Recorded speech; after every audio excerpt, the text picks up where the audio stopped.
Hello friends, ഒത്തിരി ഒത്തിരി സ്വപ്നങ്ങൾ സീരിയലിൻ്റെ ഇന്നത്തെ എപ്പിസോഡ് റിവ്യൂയിലേക്ക് എല്ലാ കൂട്ടുകാർക്കും സ്വാഗതം. അങ്ങനെ തന്നെ അഭിയാണെങ്കിലോ ആ ഒരു നിയമവശങ്ങളെല്ലാം പറഞ്ഞു കൊടുക്കുന്നുണ്ട്. കാരണം ആ കുട്ടിയെ അവരുടെ മാതാപിതാക്കളെ ഏൽപ്പിച്ചതാണ്. അതിനുശേഷം തന്നെ വർഷ നീ ഇങ്ങോട്ട് കൊണ്ടുവരാൻ പാടില്ല, നിനക്കിത് എന്തിൻ്റെ കേടാന്ന് ചോദിക്കുമ്പോഴത്തേനും എന്തായാലും ശിവ പറയുന്നുണ്ട്, നിനക്ക് മനുഷ്യപ്പറ്റുണ്ടോ അഭി, ഇങ്ങനെയൊന്നും പറയാൻ പാടില്ല. അപ്പോഴത്തേനും വർഷയും പറയുന്നുണ്ട്, നീ എൻ്റെ സ്ഥാനത്താണെങ്കിലും നീയും ഇങ്ങനെ തന്നെയാണ് അഭി ചെയ്യുക. പക്ഷെ നിൻ്റെ സ്ഥാനം എനിക്ക് മനസ്സിലാവുന്നുണ്ട് വർഷ. പക്ഷേ കോടതിയുടെ ഉത്തരവാണ്, ഇതിന് ലംഘിച്ചിട്ടുള്ള ശിക്ഷ എത്രയാണെന്ന് നിനക്കറിയോ? 7 വർഷമെങ്കിലും നമ്മൾ ജയിലിനകത്ത് കിടക്കേണ്ടി വരും എന്നൊക്കെ പറയുന്നു കേട്ടോ. നിനക്ക് ഞാൻ പറഞ്ഞാൽ മനസ്സിലാക്ക്, നിൻ്റെ കൂടെ ജീവിക്കുന്ന ഞങ്ങൾക്ക് ഇത് ബാധകം തന്നെയാണ്. അപ്പോൾ എല്ലാവരും കൂടി ഇതിന് നടക്കണോ? കേസും കൂട്ടമൊക്കെ ആയിട്ട് ആ കുഞ്ഞിനങ്ങ് തിരിച്ചേൽപ്പിക്കും നീ എന്നൊക്കെ പറയുന്നു. ഇവൾക്ക് വട്ടാണെന്ന് പറഞ്ഞിട്ട് ശിവയും നമ്മുടെ എല്ലാവരും കൂടി എണീറ്റ് പോകുന്നുണ്ട് കേട്ടോ. എനിക്ക് വട്ടാണല്ലോ, ഞാൻ പറഞ്ഞതൊന്നും ആരും അനുസരിക്കണ്ട എന്ന് പറഞ്ഞിട്ട് പറയുന്നുണ്ട് കേട്ടോ. പിന്നീടാണെങ്കിലോ ആ ഒരു യശോദയും അവരുടെ മകളും കൂടി സംസാരിക്കുന്നുണ്ട്. എന്ത് ചെയ്യാനാടി, ഇനിയിപ്പം നമ്മുടെ അമ്പിളിമോളെ നമുക്ക് എങ്ങനെ തിരിച്ചു കിട്ടും? എന്തൊക്കെ വയ്യാവേലിയാണ് ഇനി വരാൻ പോകുമെന്നറിയില്ല. അമ്മ ഒരു കാര്യം ചെയ്യേ, സ്റ്റേഷനിൽ ചെന്നിട്ട് വിവരം പറ. ആ കോടതിയിൽ നിന്ന് കിട്ടിയിട്ടുള്ള പേപ്പർ നമ്മുടെ കയ്യിലുണ്ടല്ലോ, അങ്ങനെയാണെങ്കിൽ ആ പേപ്പർ അവിടെ കാണിച്ചു കൊടുത്താൽ നിയമം നമ്മുടെ വശത്തേ നിൽക്കുള്ളൂ. എടി, ഈ സ്റ്റേഷനിലേക്ക് ചെല്ലണ്ടെന്നാണ് പറഞ്ഞിരിക്കുന്നത്. അവരെന്നെ എന്തോ കുറ്റകൃത്യം ചെയ്ത ഒരാളെ പോലെ ഇനി ആ കുട്ടിയെ ഇവിടെ ഇട്ടിട്ട് പീഡിപ്പിച്ചു എന്ന് പറഞ്ഞിട്ടായിരിക്കും കേസ്. എനിക്കൊന്നും വയ്യ. അതൊന്നും പറഞ്ഞിട്ട് കാര്യമില്ലല്ലോ അമ്മ, ഇനിയിപ്പോൾ അല്ലാതെ മോളെ എങ്ങനെ നമുക്ക് കിട്ടുക? അമ്മയുടെ അത്യാഗ്രഹമാണ് ഇങ്ങനെയൊക്കെ ആക്കിയതെന്നൊക്കെ പറഞ്ഞ് നിൽക്കുന്ന സമയത്താണ് ആർച്ചമോളെ കൂട്ടിക്കൊണ്ട് ശിവയും നമ്മുടെ വർഷയും വരുന്നുണ്ട് കേട്ടോ. അപ്പോൾ ഏകദേശം പനിയൊക്കെ മാറി കുട്ടി ഉഷാറായി തുടങ്ങിയിട്ടുണ്ട്. ആ സമയത്ത് നീ പോയി ഒന്ന് വാതിൽ തുറന്നേ, ആരാണ് അവർ? ഭിക്ഷക്കാരാണെങ്കിൽ വലതും കൊടുത്ത് പറഞ്ഞയക്കെന്ന് പറയുന്നു. അമ്മ, ഇവിടെ ആരാ വന്നിരിക്കുന്നതെന്ന് വന്ന് നോക്കി, ഇവളെ കൊണ്ട് ഞാൻ തോറ്റു, ഇനിയിപ്പോൾ ആരാണ് അവ കെട്ടിയെടുത്തതെന്ന് പറഞ്ഞിട്ട് ആ സ്ത്രീ വന്ന് കാണുന്നുണ്ട് കേട്ടോ. അങ്ങനെ വാതിൽ തുറക്കുന്ന സമയത്ത് മോളെയും കൂട്ടിയിട്ടാണ്. ആൻറ്റി, ആൻറ്റി എന്നോട് ക്ഷമിക്കണം, ഇന്നലെ നടന്ന കാര്യം മോൾക്ക് വയ്യാണ്ടായപ്പോൾ എനിക്ക് സഹിച്ചില്ല. ഞാൻ ഇവളുടെ കൂടെ ജീവിക്കുന്ന ഒരാളായിരുന്നല്ലോ, അതുകൊണ്ടാണ്, എൻ്റെ അനിയത്തി പോലെയല്ലേ, അതാണ്. ആൻറ്റി എന്നോട് ക്ഷമിക്കണം. മോളെ തിരിച്ചേൽപ്പിക്കാനാണ് ഞാൻ വന്നത്. ഇനി കേസും കൂട്ടത്തിനൊന്നും ആൻറ്റി പോകണ്ടെന്ന് പറയുന്നു. ആ സമയത്ത് ഇവർ പേടിച്ചുകൊണ്ടിരിക്കുകയാണല്ലോ. അമ്മയൊന്നും ഇങ്ങോട്ട് വന്നേ, നമ്മൾ പേടിച്ചതായിട്ട് അഭിനയിക്കേണ്ട കാര്യമൊന്നുമില്ല അമ്മേ. കാരണം നല്ല സ്ട്രോങ് ആയിട്ട് നിന്നോ, കുട്ടിയെ ഏൽപ്പിക്കാനാണ് വന്നത്. ഇപ്പം നമുക്ക് രക്ഷപ്പെട്ടില്ലേ, നമ്മൾ പേടിച്ചുകൊണ്ടിരിക്കുകയാണെന്ന് ഇവർ തെറ്റിദ്ധരിക്കേണ്ട.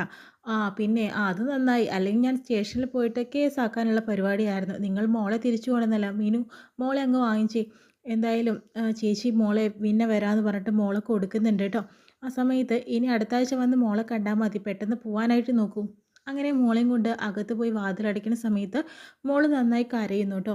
ഇത് കേൾക്കുന്ന വർഷയ്ക്ക് സഹിക്കുന്നില്ല. വീണ്ടും വർഷ ചെല്ലാനായിട്ട് നിൽക്കുന്ന സമയത്ത് ശിവ പറയുന്നുണ്ട്, വേണ്ട വർഷ, നമുക്ക് പോകാം, നീ വായോ എന്ന് പറഞ്ഞിട്ട് കൂട്ടിക്കൊണ്ട് പോകണം. പെട്ടെന്ന് തന്നെ വസുന്ധര അപ്രതീക്ഷിതമായിട്ട് വരുന്നുണ്ട് കേട്ടോ. അങ്ങനെ മല്ലിക പറയുന്നുണ്ട്, മേഡം എത്തിയല്ലോ, ഇനിയിപ്പോൾ എന്താ ചെയ്യുക? എന്താ വിളിച്ചു പോലും പറഞ്ഞില്ലല്ലോ മേഡം വരുന്ന കാര്യം, ആരും അറിഞ്ഞില്ലല്ലോ. ഇനിയിപ്പോൾ എന്താ, ഒന്നാമത് ശ്രീനാഥിനെ അവിടെ നിന്ന് മാറ്റിയിട്ടില്ല, അതാണ് മെയിനായിട്ടുള്ള പ്രശ്നം. അങ്ങനെ മല്ലിക വരുന്നുണ്ട്. മല്ലിക പിന്നെ ബാഗും സാധനങ്ങളൊക്കെ എടുക്ക്. എവിടെ? ഇവിടെ ധനും അതുപോലെ വിവേകും ഇല്ലേ? ഉണ്ട്, അകത്തുണ്ടെന്ന് പറയുന്നുണ്ട്. ഷെല്ല് എന്ന് പറയുന്നു. ആ സമയത്ത് ഒരു പാട്ടൊക്കെ പാടിയിട്ട് ധനപാലൻ തിരിച്ചു വരുന്ന സമയത്ത്, അയ്യോ ഇതാരാ, വസു എപ്പോൾ എത്തി എന്നൊക്കെ ചോദിക്കുന്നുണ്ട്. എന്താ ഞാൻ വരണ്ടേ എന്ന് ചോദിക്കുന്നു. വരണം, പക്ഷെ ഒന്ന് വിളിച്ച് പറഞ്ഞില്ലല്ലോ. ഞാൻ വിചാരിച്ചു വസു ഒരാഴ്ച കഴിഞ്ഞിട്ടേ വരുള്ളൂ എന്നുള്ളത്, അത് ഞാൻ പറഞ്ഞില്ലല്ലോ. അല്ല, എനിക്കങ്ങനെ തോന്നിയതാണ്. എവിടെ വിവേക്, എവിടെ? അങ്ങനെ വിവേക് വരുന്നുണ്ട്. എന്താ അച്ഛൻ സ്തംഭിച്ച് നിൽക്കുന്നത്? ഇതേ നോക്ക്, നിൻ്റെ അമ്മ വന്നിരിക്കുന്നു.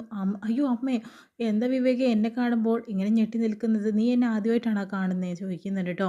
അതുപോലെ തന്നെ എല്ലാവർക്കും മുഖത്ത് എന്തോ ഒരു പന്തികേടുള്ളത് പോലെ എനിക്ക് നല്ല പോലെ തോന്നുന്നുണ്ട്. എന്തെങ്കിലും പ്രശ്നമുണ്ടോ? എന്തെങ്കിലും പ്രശ്നം ഒപ്പിച്ചിരിക്കുകയാണോ? എന്തായാലും ഞാനൊന്ന് നോക്കട്ടെ എന്ന് പറഞ്ഞ് വസന്തര അകത്തേക്ക് പോകുന്നുണ്ട്. അതിനുശേഷം തന്നെ വിവേകും അതുപോലെ തന്നെ അച്ഛനും കൂടി സംസാരിക്കുന്നുണ്ട് കേട്ടോ. എൻ്റെ പൊന്നു മോനെ, നിന്നോട് ഞാൻ ആദ്യമേ പറഞ്ഞതാണ്, അച്ഛനല്ലേ പറഞ്ഞത് അമ്മ ഒരാഴ്ച കഴിഞ്ഞിട്ടേ വരുള്ളൂ എന്ന്. ഇന്ന് വരുന്ന കാര്യം ഒന്ന് വിളിച്ച് പറഞ്ഞിട്ടുണ്ടെങ്കിൽ അച്ഛൻ എന്നോട് പറഞ്ഞൂടെ? എനിക്കറിയില്ലായിരുന്നു അമ്മ എപ്പോഴാണ് വരുന്നത് കാര്യം, ഇപ്പോൾ വന്നപ്പോഴല്ലേ ഞാൻ അറിഞ്ഞ. പിന്നെ ആ ശ്രീനാഥിന് ഇവിടെ താമസിച്ച കാര്യം അമ്മ അറിഞ്ഞിട്ടുണ്ടെങ്കിൽ ഒന്നും പറയണ്ട, പെട്ടെന്ന് അയാളെ മാറ്റാൻ നോക്കിക്കോ എന്ന് പറയുന്നു. ആ സമയത്ത് വസുന്ധര എന്തായാലും ധനപാലത്തിനെ വിളിക്കുന്നുണ്ട്. അങ്ങനെ വിവേകാണെങ്കിലും മല്ലികയോട് പറയുന്നുണ്ട്, എത്രയും പെട്ടെന്ന് ശ്രീനാഥിനോട് പോയിട്ട് കാര്യങ്ങൾ അറിയിക്കണം, ആരും കാണരുതെന്ന് പ്രത്യേകം പറയുന്നുണ്ട്. അങ്ങനെ ശ്രീനാഥിനോട്, സർ ഒന്ന് വാതിൽ തുറക്കുന്നു പറയുകയാണ്. ജനൽ തുറക്കുന്നുണ്ട്. സർ, വസുന്ധര മേഡം വന്നിരിക്കുന്നു. അതാരാണ്? അത് വിവേക് സാറിൻ്റെ അമ്മ. ഈ മേഡത്തിന് എന്തിനാണ് നമ്മൾ പേടിക്കുന്നത്? പിന്നെ പേടിക്കണം, എല്ലാവരുടെയും ജോലി പോകും, എൻ്റെ അടക്കം. അതുകൊണ്ട് മേഡത്തിൻ്റെ കണ്ണിലൊന്നും വന്ന് പെടരുത് സർ, വാതിലടച്ചോ, അങ്ങനെ സൂക്ഷിക്കണേ എന്ന് പറയുന്നു. അതിനുശേഷം വീണ്ടും തന്നെ എല്ലാവരും അറിയിക്കുന്നുണ്ട് കേട്ടോ. ഇനിയിപ്പോൾ എന്താ ചെയ്യുക? വർഷയോ എല്ലാവരും ടെൻഷനായിട്ട് നിൽക്കുന്നുണ്ട്. ഇതാ ഞാൻ ആദ്യമേ പറഞ്ഞതെന്ന് അഭി പറയുന്നുണ്ട്. എന്നൊരു കാര്യം ചെയ്യാം, ഞാൻ ഇപ്പം തന്നെ പോയാലോ? ഇപ്പം പോയിട്ടുണ്ടെങ്കിൽ മാഡത്തിൻ്റെ മുന്നിലെത്തും. ആൻറ്റിയുടെ മുന്നിലെത്തിയിട്ടുണ്ടെങ്കിൽ എന്താവും സ്ഥിതി എന്നറിയില്ല. എന്തായാലും രാത്രിയാവട്ടെ. ഇനി ശ്രീയേട്ടൻ എങ്ങോട്ട് പോകും? അപ്പോൾ ഒരു ഹോട്ടലിൽ റൂം എടുത്തിട്ടുണ്ട്. ഒരു 2 ദിവസത്തേക്ക് മതി. അവിടേക്ക് പോണോ? പക്ഷേ ഞാൻ ഇനി മദ്യപിക്കില്ല. നിനക്ക് ഞാൻ തരുന്ന വാക്കാണ്. ഉറപ്പാണോ? ഉറപ്പായിട്ടും. എന്തായാലും ശ്രീയേട്ടൻ ഒറ്റയ്ക്ക് ഞാൻ ഒറ്റയ്ക്ക് എനിക്കിപ്പോൾ കുഴപ്പമൊന്നുമില്ലല്ലോ. 2 ദിവസത്തിനകം ശ്രീയേട്ടനെ അവിടുന്ന് മാറ്റണം നല്ലൊരു സ്ഥലത്തേക്ക്. ഇന്ന് എന്തായാലും ഹോട്ടലിൽ റൂം പോയി ബുക്ക് ചെയ്യാനായിട്ട് അഭിയോട് പറയുന്നുണ്ട്. അങ്ങനെ ഏകദേശം ആ ഒരു കാര്യം റെഡിയായിട്ട് നിൽക്കുവാണ്. പിന്നീടാണെങ്കിലോ മല്ലികാക്ക വന്നിട്ട് നിങ്ങളെ മാഡം കൂപ്പിടുന്നുണ്ട് എന്ന് പറഞ്ഞിട്ട് വിളിക്കുന്നുണ്ട് കേട്ടോ. എന്തിനാണ് ആ ആൻറ്റി ഞങ്ങളെ വിളിക്കുന്നതെന്ന് എന്തിനാണെന്നറിയില്ല. നിങ്ങൾ എന്തായാലും ഞങ്ങൾ ഒറ്റ കൊടുത്തില്ലേ? ഈ കാര്യത്തിൽ ഞാൻ ഒറ്റ കൊടുക്കില്ല. ബാക്കിയുള്ള കാര്യത്തിലൊക്കെ ഞാൻ ഉറപ്പിക്കാം. പക്ഷേ ഇങ്ങനത്തെ കാര്യത്തിൽ ഞാൻ നിങ്ങളെ ഒറ്റ കൊടുത്തിട്ടില്ല. മാഡം നിങ്ങളെ എന്തിനാ വിളിക്കുന്നത് എനിക്കറിയില്ല. പിന്നെ ചിലപ്പോൾ അമേരിക്കയിൽ നിന്നൊക്കെ മാഡം വന്നതല്ലേ, എന്തെങ്കിലും സാധനം നിങ്ങൾക്ക് വേണ്ടി കൊണ്ടുവന്നിട്ടുണ്ടാവാം. അത് തരാൻ വേണ്ടിയിട്ടായിരിക്കും എന്ന് പറയുന്നു. ആ സമയത്ത് ഉറപ്പാണോ? നിങ്ങളെ എങ്ങനെ ഞങ്ങൾ വിശ്വസിക്കും? എന്നെ വിശ്വസിക്കും. മാഡം ഇതിനെക്കുറിച്ച് ഒന്നും സംസാരിച്ചിട്ടില്ല. നിങ്ങൾ എത്രയും പെട്ടെന്ന് വായോ, മാഡം പെട്ടെന്ന് ചെല്ലാനായിട്ട് പറഞ്ഞിട്ടുണ്ട് എന്ന് പറഞ്ഞ് മല്ലിക പോകുന്നു. അപ്പോൾ ശ്രീനാഥ് പറയുന്നുണ്ട്, എന്തായാലും നിങ്ങൾ ചെല്ല്. ഇത്രയും ടെൻഷൻ അടിച്ചിട്ട് ഇരുന്നിട്ട് എന്താണ് കാര്യം? എന്തെങ്കിലും ആൻറ്റിക്ക് സംസാരിക്കാനുണ്ടാവും. ടെൻഷൻ അടിച്ചുകൊണ്ട് നിൽക്കുന്ന സമയം കൊണ്ട് ആ കാര്യം അറിഞ്ഞാൽ ആ ടെൻഷനൊക്കെ മാറിക്കിട്ടുമല്ലോ. എന്തായാലും നമുക്ക് എന്തായാലും ആൻറ്റിയെ ഫേസ് ചെയ്തല്ലേ പറ്റുള്ളൂ. എല്ലാവരും കൂടി വായോ എന്ന് പറഞ്ഞിട്ട് 4 ആൾ വരും. ആൻറ്റിയുടെ അടുത്തേക്ക് പോകുന്നുണ്ടോ? അപ്പോൾ ധനപാലൻ ആകെ ടെൻഷനായിട്ട് നമ്മുടെ ചുമര് ചാരി നിൽക്കുകയാണ്. വസു എന്തിനാണ് കുട്ടികളോട് വരാനായിട്ട് പറഞ്ഞത്? അവർ വരട്ടെ എന്നിട്ട് സംസാരിക്കാം. അല്ല, എന്തെങ്കിലും കാര്യം ഉണ്ടാവില്ലേ സംസാരിക്കാൻ? എന്താണെന്ന് പറയുമോ എന്ന് ചോദിക്കുന്നുണ്ട്. ധനത്തിന് എന്താ ഇത്ര ടെൻഷൻ? ഞാൻ അവരോടല്ലേ വരാൻ പറഞ്ഞത്. ധനം ഇവിടെ ഇരുന്ന് കേട്ടാൽ മതി എന്ന് പറയുന്നു.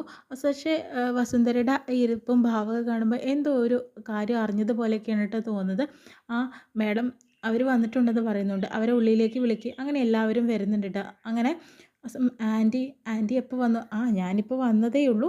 ഉച്ചയ്ക്കാണ് വന്നതെന്നൊക്കെ പറയുന്നു.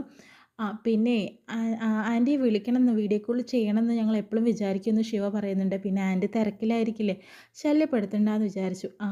ഞാനിവിടെ ഇല്ലാത്ത സമയത്തും എന്നെക്കുറിച്ചുള്ള ഓർമ്മകൾ ഉണ്ടാവുന്നത് വളരെ നല്ല കാര്യമാണ്. അതെനിക്കിഷ്ടപ്പെട്ടു. എന്തായാലും എന്തിനാ ആൻറ്റി ഞങ്ങളെ വിളിച്ചത്? നിങ്ങൾക്ക് എല്ലാവർക്കും സുഖം തന്നെയല്ലേ? നിങ്ങൾക്കിവിടെ പ്രശ്നങ്ങളൊന്നും ഇല്ലല്ലോ? ഇല്ല ആൻറ്റി എന്ന് പറയുന്നുണ്ട്. പിന്നെ എല്ലാം നല്ല രീതിക്ക് തന്നെയാണ് പോകുന്നത്. ആരും ഇവിടെ കള്ളത്തരമൊന്നും കാണിക്കുന്നില്ലല്ലോ. അങ്ങനെ ശിവ, അഞ്ജു നിങ്ങൾക്ക് എന്തെങ്കിലും പറയാനുണ്ടോ?